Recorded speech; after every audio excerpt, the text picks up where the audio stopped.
Salut à tous. Merci pour vos réactions. Merci pour tout ce que l'intérêt que vous donniez à cette émission, à ce sujet où nous continuons à parler, à nous partager, à nous édifier et à rester sur nos gardes. Encore une fois de plus, bonjour. Nous n'allons pas continuer à vivre dans le péché, continuer à marcher dans le péché pour voir la gloire de Dieu se manifester à nous. Non, nous n'allons pas continuer à pratiquer, à vivre dans le péché normalement pour voir la grâce de Dieu surabonder. Non, c'est pas vrai. Un jour, j'avais des soucis dans mon cœur parce qu'il y avait un problème un dossier qui n'avait pas marché, totalement n'avait pas marché. Et j'avais beaucoup de soucis. J'ai commencé à prier, à prier, à prier, à prier, à prier. La même nuit que je priais, le Seigneur est venu, il m'a dit, Roland, il m'a parlé comme ça. Il dit, Roland, est-ce que je dois me glorifier dans tes dossiers, dans tes mensonges là? Dis-moi, est-ce que je peux me glorifier dans ces dossiers-là? Dans ton mensonge, dans tes mensonges, il a dit, est-ce que je peux me glorifier dans tes mensonges? Moi, je lui ai dit, non, Seigneur. Et il est parti. Mais étant Dieu merveilleux, il m'a donné des passages qui m'ont réconforté en me disant, lis ça, lis ça, lis ça. Et j'ai été réconforté. Je dis, oh Seigneur, tu vois nos douleurs, tu nous connais. Lorsqu'on commence à faire quelque chose qui n'est pas bien, il avertit. Il va toujours t'avertir. C'est pourquoi je continue à dire qu'un enfant de Dieu ne peut pas pratiquer le péché. Un enfant de Dieu n'est pas autorisé à pratiquer le péché. On peut tomber, poussé par quelqu'un, on tombe. Ou intentionnellement, on tombe. Ou quelque chose, on tombe. Mais on se relève pour marcher. Imagine qu'un enfant de Dieu se retrouve chez un marabout. Un enfant de Dieu se retrouve chez un marabout. Et celui qu'on appelle enfant de Dieu se retrouve chez un marabout. Un enfant de Dieu se retrouve chez une voyante ou un voyant qui fait des boules cristal. Aux enfants, je m'adresse aux enfants de Dieu, au fait, aux enfants de Dieu, parce que nous avons l'esprit du Père. Nous avons la semence du Père. Parce que lorsque nous croyons en Jésus-Christ, il nous donne son esprit, il nous donne sa vie. Nous avons la semence de Dieu à nous. C'est pourquoi l'apôtre Jean dit ceci. Je reviens sur cette épître de Jean. 1 Jean chapitre 3, nous allons continuer au 6e verset. Quiconque demeure en lui ne pratique pas le péché. Vous voyez? Quiconque pratique le péché ne l'a pas vu et ne l'a pas connu. Alors c'est vrai que nous, aujourd'hui, je n'ai pas vu le Seigneur le jour où je me suis converti, mais il m'a parlé.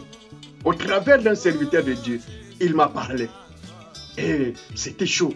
Je me suis converti. Et depuis, je lui ai donné ma vie. J'ai commencé à lui donner ma vie. Il me parlait en disant, je suis avec toi. Je suis avec toi. Je suis avec toi. Il me rassurait. Je ne l'ai pas vu physiquement. Je n'ai pas encore vu le Seigneur physiquement. Il fait des apparitions aux hommes, il veut faire apparition. Il apparaît à ses serviteurs, à ses oins. Il apparaît, il fait des apparitions pour les annoncer les choses, ce qui va arriver. Mais moi, il n'a pas fait, il m'a pas fait des apparitions, mais il parle. Il parle. Il parle.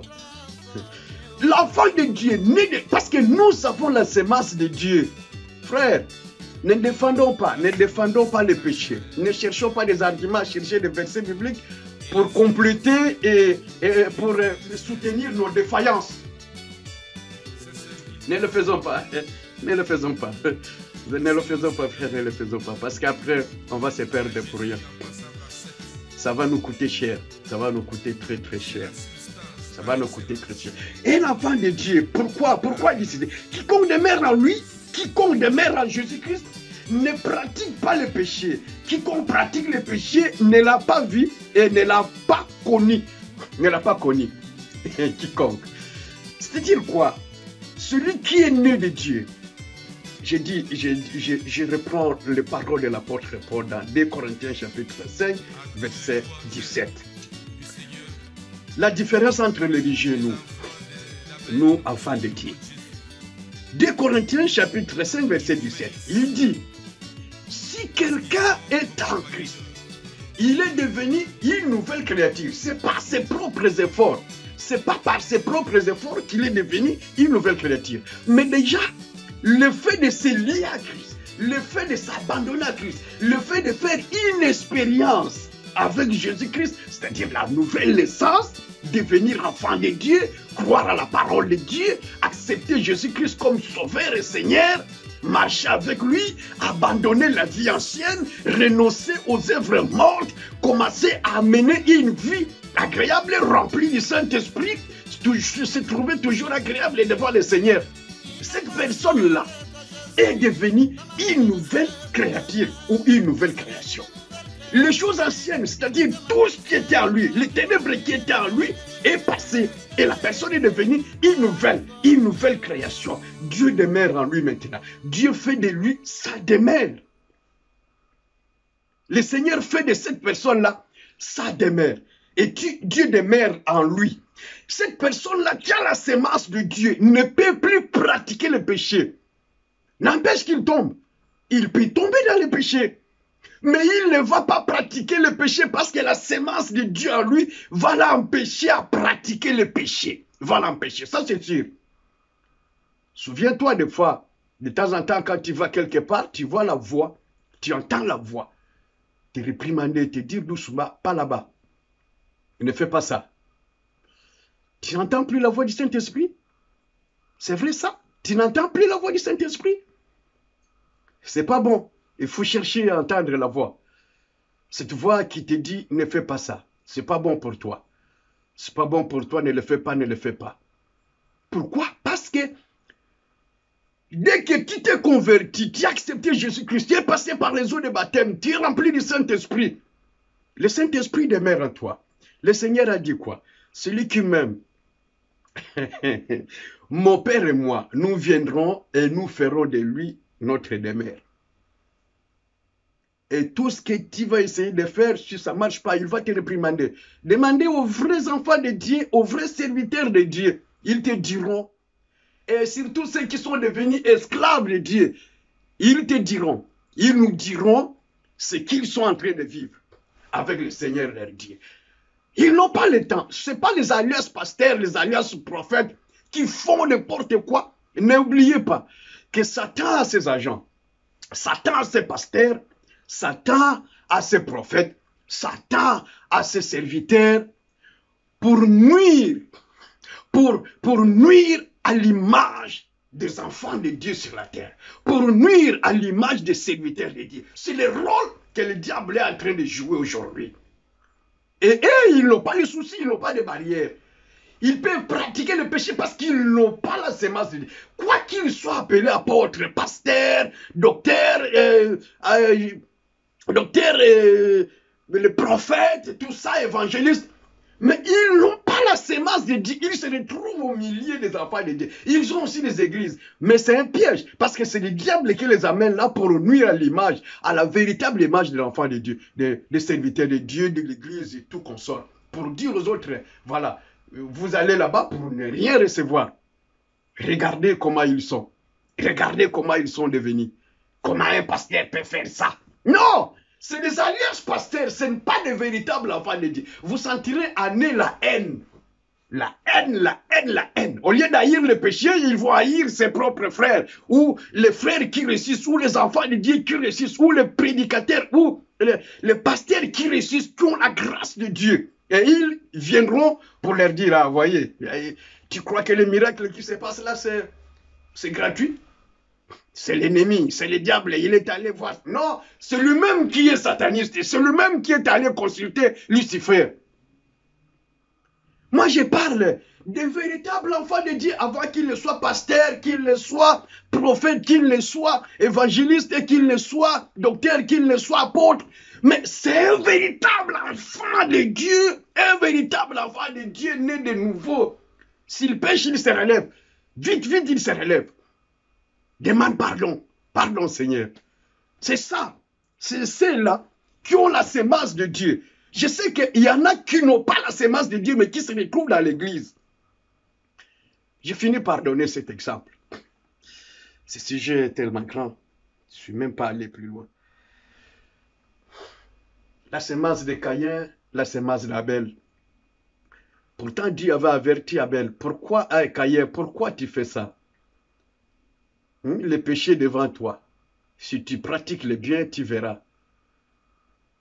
À cause des sacrifices qu'ils ont, les offrandes qu'ils ont données à Dieu. Dieu a agréé l'offrande d'Abel et l'offrande de Caïn n'était pas agréée. Alors, Caïn a eu la haine contre son frère. Voyez la sémence. Caïn a eu la haine contre son frère. Si tu vois que tu as déjà baisé le diable, n'haïs pas celui qui continue sous la grâce de Dieu, sous l'onction de Dieu. Ne l'haïs pas. Ça ne sert à rien, ne le combat pas. Parce que Dieu est avec lui. Tu as déjà perdu. Dieu est avec lui. Même si tu le combats de toutes les façons, Dieu sera toujours avec lui parce qu'il est resté fidèle et agréable devant Dieu. Toi, tu es allé embrasser Satan. Tu es allé embrasser l'occultisme. Tu croyais que c'est là où tu vas trouver le bonheur parce que tu prêches la prospérité et que physiquement ça ne vient pas, il faut aller le chercher. Non, les enfants de Dieu persévèrent et Dieu les bénisse. Autant marqué par lui. Et qu'est-ce que Caïn fait? Il sauta sur son frère et l'a tué. Quand le Seigneur a demandé, il a dit, suis-je le gardien de mon frère? C'est ce qui se passe. Ça, vous voyez la sémence? Elle est comme ça, cette sémence-là. Elle est comme ça. Aujourd'hui, elle veut nous détruire, cette sémence-là. Elle veut nous détruire. Elle nous accuse. Ils sont là en train de nous accuser. Il faut savoir que c'est une sémence qui est venue du diable.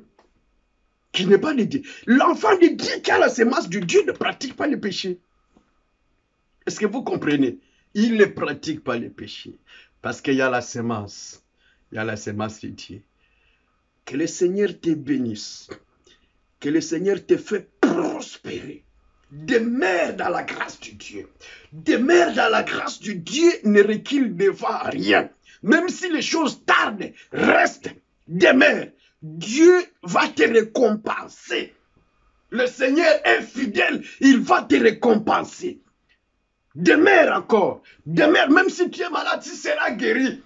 Il va envoyer toujours un serviteur, parler sur toi et chasser les démons. Et tu seras guéri par sa prière. Espère encore et espère. Au nom tout-puissant de Jésus. Ne pratique pas le péché. Garde la sémence de Dieu. Garde cette sémence, jalousement. Garde la sémence, la foi, la grâce que tu as. Garde-le. Garde-le. Au nom de Jésus-Christ. Amen.